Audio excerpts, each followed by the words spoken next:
জোট চলতেছিল মদিনার দিকে। যখনই স্টিয়ারিং ছিনতাই করে আমেরিকার দিকে চলে গেছে,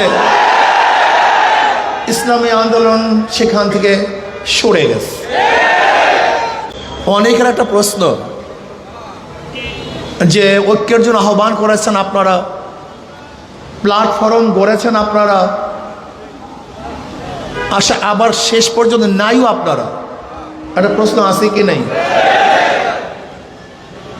ইসলামী আন্দোলনের সম্মানিত আমির ইসলামের পক্ষে একটা বাক্সের জন্য আহ্বান করেছিল।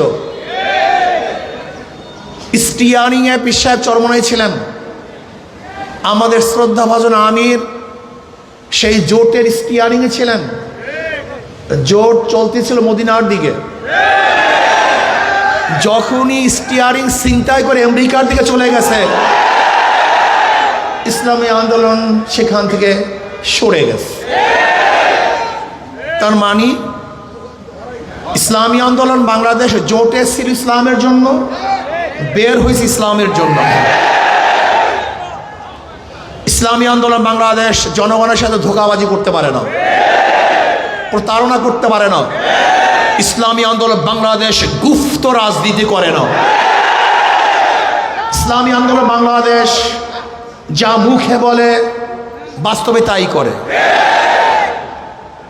আমরা সরওয়ার্দী উদ্যানে বক্তৃতা করেছিলাম, যদি মুনাফিকি না করেন তাহলে আগামীতে ইসলাম ক্ষমতায় যাবে।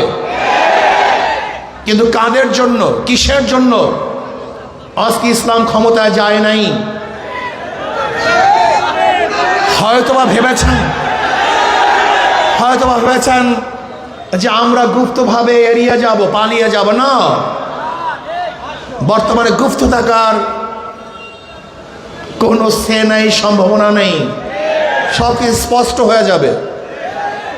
ইসলামী আন্দোলন বাংলাদেশ ইসলামের জন্য রাজনীতি করে, ক্ষমতার জন্য নয়।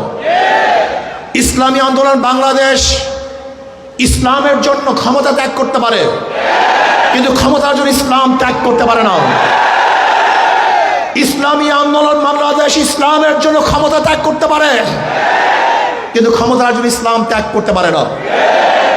ভিডিওটি সুন্দর লাগলে MHB মিডিয়াকে follow, subscribe, like, comment, share করতে ভুলবেন না কিন্তু।